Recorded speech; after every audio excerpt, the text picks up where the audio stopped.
Hi guys, welcome or welcome back to my channel and welcome to today's video, which was inspired by a TikTok that I saw and thought would make for a great YouTube video. So today I'm going to be going through my favorite and most read authors and telling you guys the first book of theirs that I read as well as what my favorite book of theirs is. So with that, let's just get right into it. Starting out strong with one of my favorite romance authors, or just authors in general. I absolutely love all of her books. That is Abby Jimenez, and the first book of hers that I ever read was Part of Your World.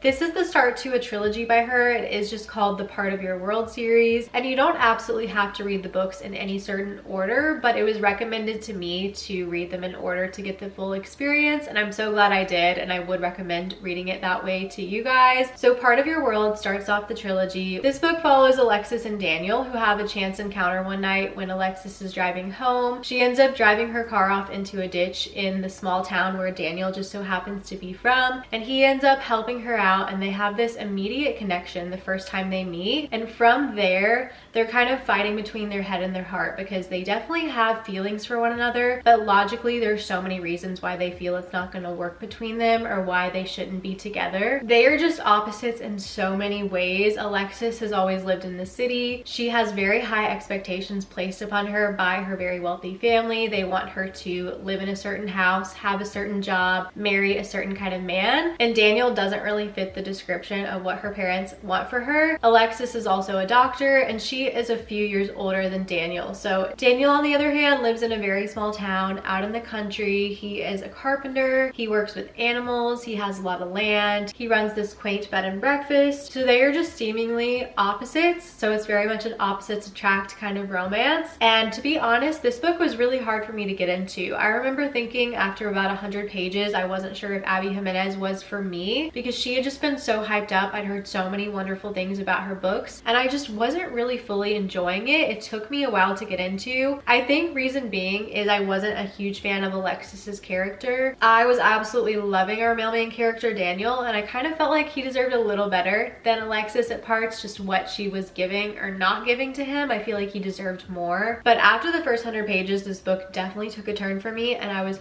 thoroughly enjoying myself and having the best time. So I am so glad that I pushed through with this one and really ended up enjoying it, and that it made me want to read more from Abby Jimenez, because although this was the first book of hers that I read, it's probably my least favorite. I've enjoyed all of her other books that I've read so much more, which leads me to my favorite book of hers, which is Yours Truly. Yours Truly is the second book in this Part of Your World trilogy. So Yours Truly follows Jacob and Bree. Bree we actually meet in Part of Your World because she is Alexis's best friend, and I had a feeling from the glimpses that we got of Bree I was just gonna love her character and love her story, which did in fact end up being true. So Jacob and Bree are both doctors. They work at the same hospital. Bree is new to the hospital that Jacob has worked at, so when they meet for the first time and are introduced, they have a really bad first encounter. Jacob just comes off as very standoffish and kind of a jerk, so he ends up writing Bree a note kind of explaining why he came off the way he did and apologizing, and from there it starts this correspondence of notes and letters between the two of them. And there really is a lot more to this story that goes on between Jacob and Bree, but I feel like that is really the most of what you should know before picking it up. Unlike Part of Your World, this book hooked me from page one, and I was absolutely obsessed. I feel like this book was the first time I discovered something that I love Abby Jimenez does in her books, which is any sort of exchange of letters or texts or email correspondences. This book, from what I remember, didn't really have much of that, and I think every single one of her other books that I've read has had some sort of exchanging of letters or emails or texts that I just absolutely adore. I think she does like banter and flirting so well, and it just builds up the tension perfectly. I am obsessed. But I think the thing that really made this like a 6-star read for me and my favorite from Abby Jimenez is our male main character, Jacob. He struggles with social anxiety, and I thought the anxiety rep was depicted so incredibly well and realistically. As someone who struggles with social anxiety, I saw myself in Jacob. I felt represented, I felt seen, and I just absolutely connected to it so deeply. So I just loved everything about it, but I think that was the main thing that made me love it and made it a favorite for me, is how much I related to the story and to Jacob's character specifically. So it is definitely my favorite from Abby Jimenez. I will say the third book in this trilogy, Just for the Summer, is a close second as being my favorite, but so far Yours Truly has not quite been topped. I just absolutely love and adore it, but I would recommend all of Abby Jimenez's books that I've read so far. I absolutely am obsessed with her as an author, and I love her writing. Moving on to another romance author who gets compared to Abby Jimenez a lot, and I see a lot of similarities in their writing. I feel like they write rom-coms that have a lot of emotional depth to the stories and to their characters, which make it feel very layered and fleshed out, and I find I connect with their books a lot more. That is Emily Henry. The first book of Emily Henry's that I read is People We Meet on Vacation, and I think this is actually the first ever adult contemporary romance that I read, and it just completely changed the game for me. I remember reading this and thinking, like, I didn't know books could be like this. I just had the best time. This book follows Alex and Poppy, and they have been friends for many years, and even when distance keeps them apart, they always go on a yearly vacation together. It's kind of their time to reconnect, and the one thing that always keeps them together and keeps their friendship going, and it's like the one thing they always look forward to each year. But we get two different timelines in this book. So in the past, we're seeing all these vacations that Alex and Poppy have shared together, but in the present, you see that a few years have passed and Alex and Poppy have not talked in a while, and they haven't been going on their yearly vacations anymore. So we're trying to figure out in the past what happened that made them suddenly stop talking and not going on these vacations together. No one does banter like Emily Henry, and I feel like this book is one of the best examples of it. I feel like this is one of the most rom-com-y of her books, which I definitely love when her books lean more into the romance and don't have too much of a literary fiction subplot. I really loved Poppy and Alex individually, and I loved their dynamic together. They're kind of opposites, but I felt they complemented one another so well. Poppy is more of our social butterfly. She's very outgoing. She'll take risks. And then Alex is a little bit more reserved. He's more introverted, but I feel like it works so well, especially when they're on their vacations and you see the different kind of things they get up to. Also, despite this being the first Emily Henry book that I've ever read, after reading almost all of her romances, this one still remains my favorite. I just love it so much. It holds such a special place in my heart. I think a big thing in this book too, and why I personally connected to it so much, is that outside of reading, I would say my favorite hobby is traveling, and I just loved the travels that Alex and Poppy got to go on and living vicariously through their trips. I just thought it was so fun to read about. It made the storyline just as good of a read as the romance. I was so invested in both aspects to the story. I think it is quite an unpopular opinion for this to be my favorite Emily Henry book, because I hear so many people say that this is one of their least favorites of hers. I do think the movie coming out may help people to appreciate this story more, because maybe just visualizing it will kind of bring the story to life, and I hope people can feel what I felt reading this for the first time when they see the movie. I also can see people rereading this as a refresher before the movie comes out and kind of realizing it that they judged it too harshly the first go around and appreciate it more on a reread. At least I'm hoping that's what happens, because I love this book and I want everyone to love it as much as I did. So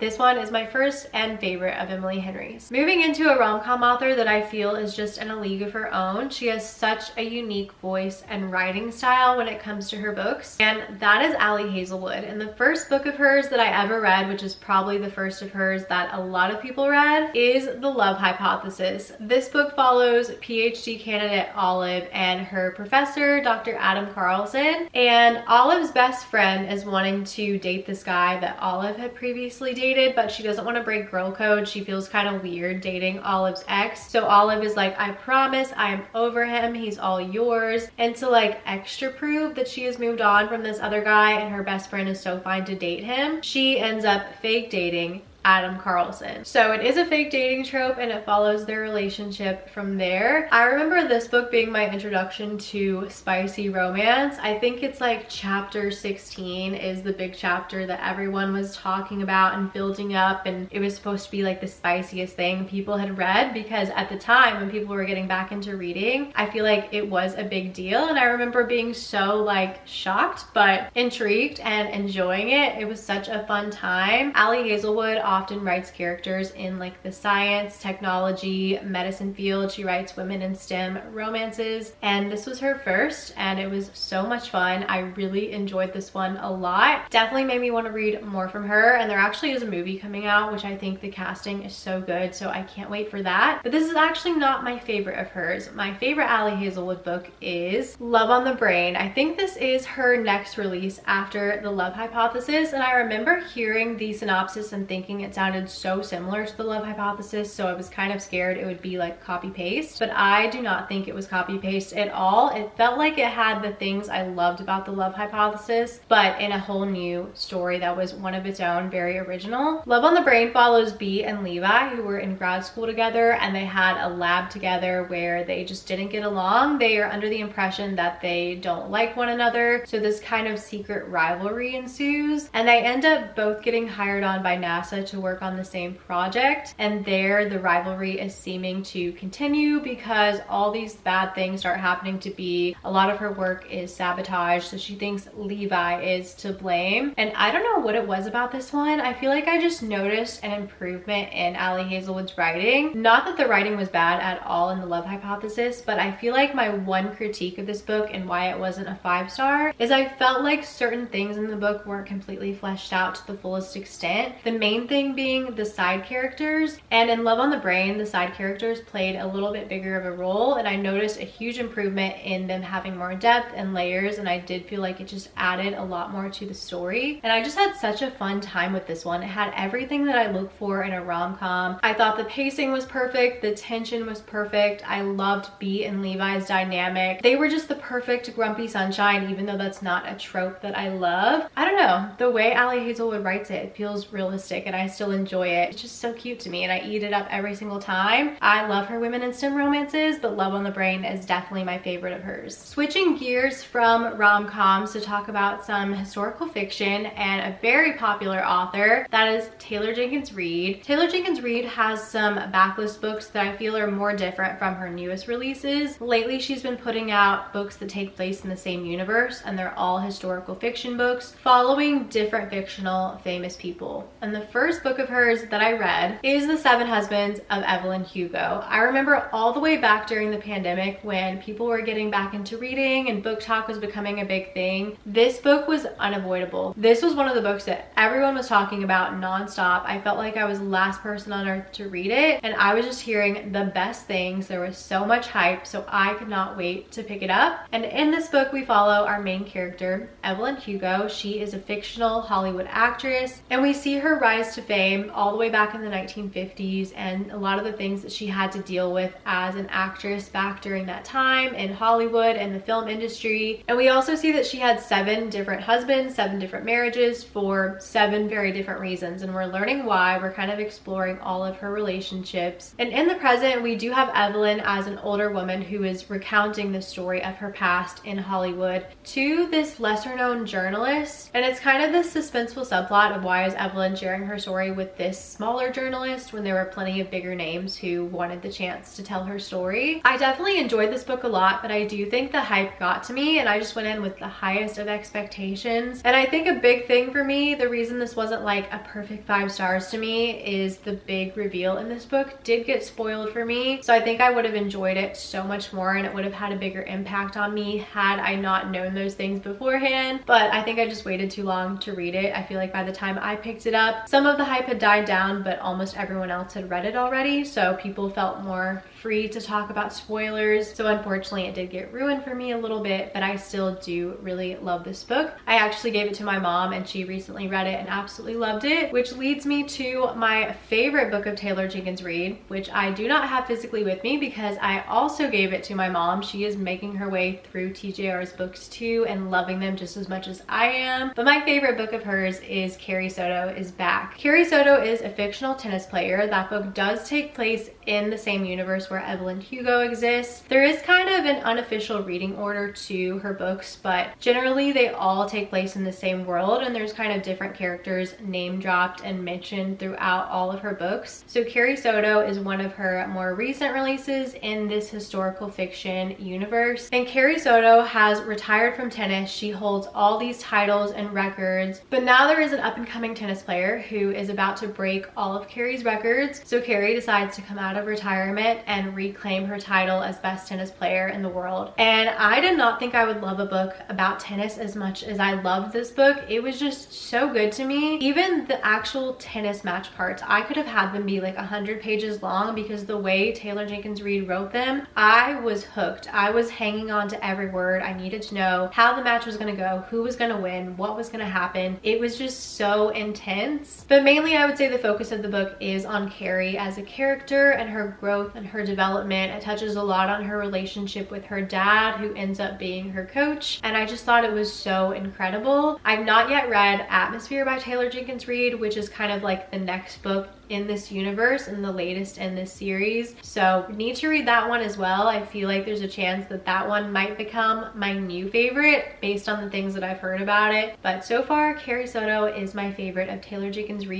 I absolutely love and adore that book so much. Moving on to another one of my very favorite authors. Sometimes her books are classified as thrillers, sometimes as general fiction, women's fiction. I personally think it's the perfect blend of both of those things. I always call it women's fiction with a subplot of suspense because it has the mystery and suspenseful aspects to it like a thriller, but it also has a lot of humorous and funny moments as well that keep it very lighthearted, and that is Sally Hepworth. I've read so many of her books, loved every single one of them. I love her as a person. I actually had the pleasure of meeting her a few years ago when she visited my local bookstore, and it was just such a treat to get to talk to her. She is so funny and just such a ray of sunshine. I love her so much. But the first book of hers that I ever read that got me hooked is The Mother-in-Law, and all I really knew going into this, that I usually tell people this is all you need to know before you decide to pick it up, is that it follows our main character Lucy and her troubled relationship with her mother-in-law, and the story does end in murder. I really loved the structure of this book and the way it was told. We get both Lucy and her mother-in-law's perspectives in two different timelines, and it's so interesting because we'll see something happen in the past and then you kind of see the way it comes up again in the present and how that thing is playing out, and then you get both Lucy and her mother-in-law's perspectives on this one thing, and it's so fascinating to see how the same set of events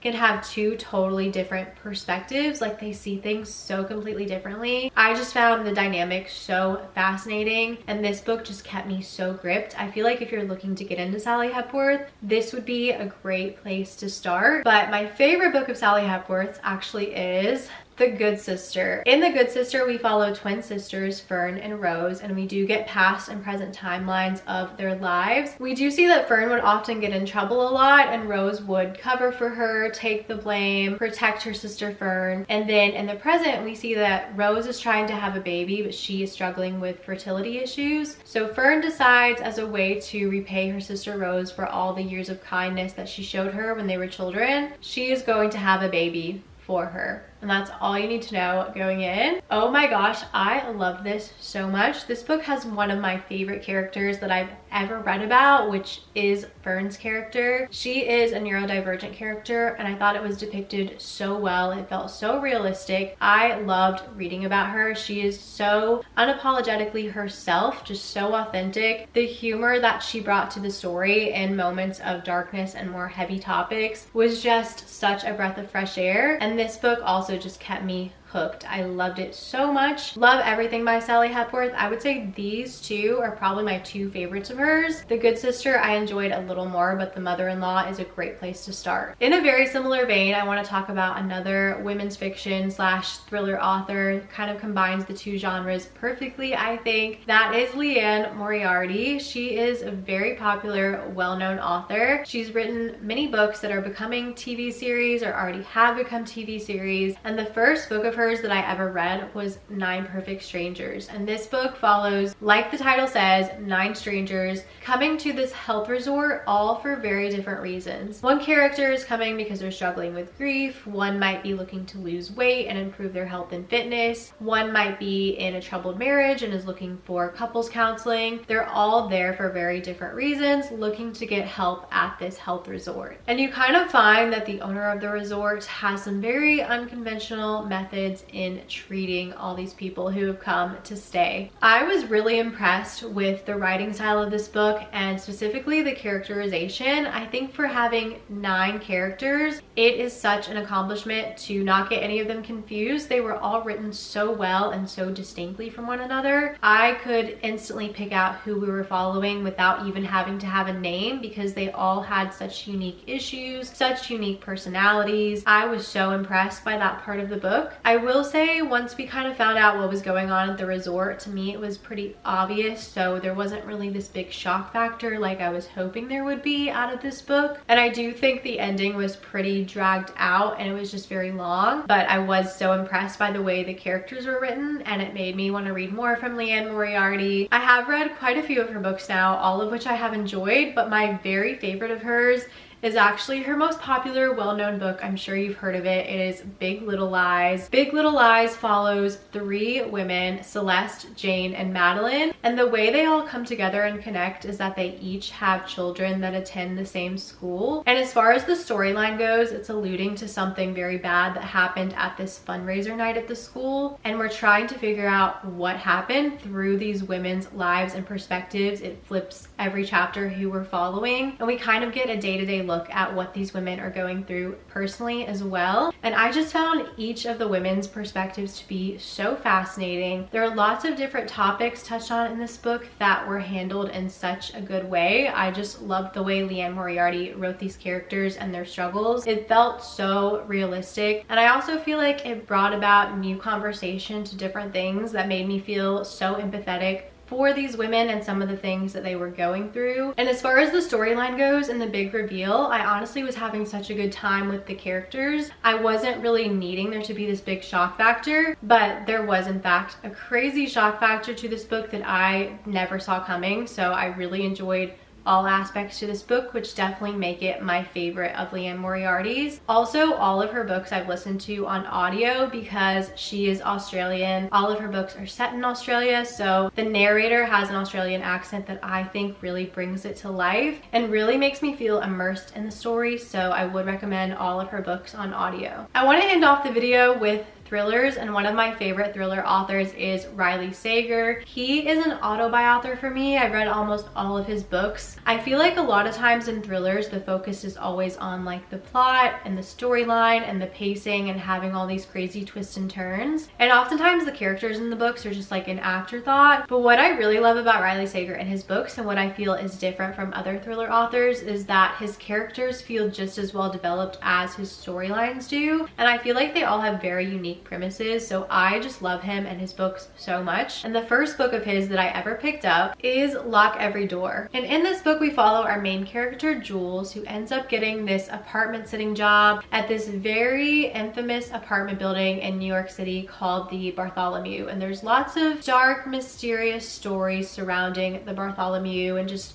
weird things that have supposedly gone on there. It just has quite the reputation, but Jules is kind of desperate. She needs the money, so she doesn't care. She takes this job, and she ends up befriending another apartment sitter at the Bartholomew, and once they become friends, she starts witnessing for herself some of the weird things that are going on at the apartment complex. I liked this one, but I think the thing that kind of ruined it for me is literally the week before I read this book, I just so happened to watch a show that had the exact same plot twist that this book has, so I knew where this was going from a mile away. I was anticipating absolutely everything in this book, so the suspense factor was kind of taken away from me, unfortunately. But I think this is kind of a fan favorite for a lot of people. I know most people enjoy this one of Riley Sager's. I definitely enjoyed it, but I think I would have enjoyed it a lot more had I not predicted what was to come, which I don't think I would have at all had I not just so happened to watch the show with the same twist the week before. Just like the craziest coincidence and timing ever that happened. But regardless, I am glad I gave this one a try because Riley Sager ended up becoming one of my favorite authors, even though this is one of my least favorite of his books. My number one of his though would have to be Home Before Dark. I love this book so much. The perfect spooky haunted house story. In this book we follow our main character Maggie in 2 different timelines. When Maggie was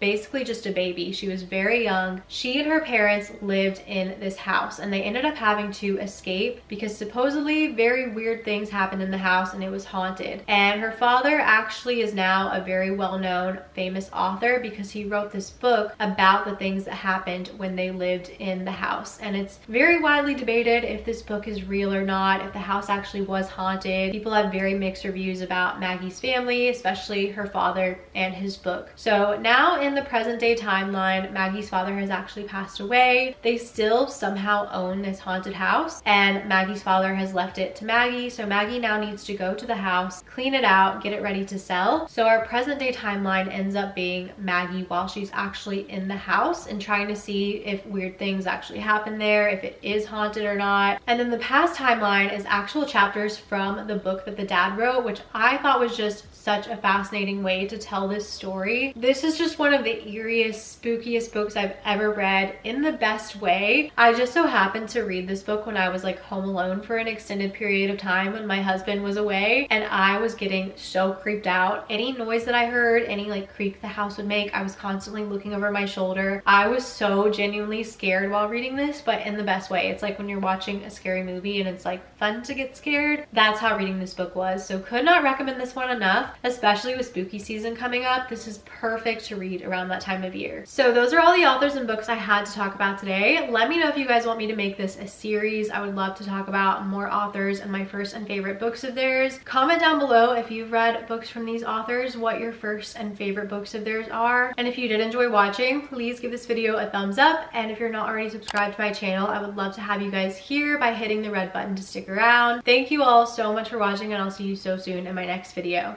Bye guys.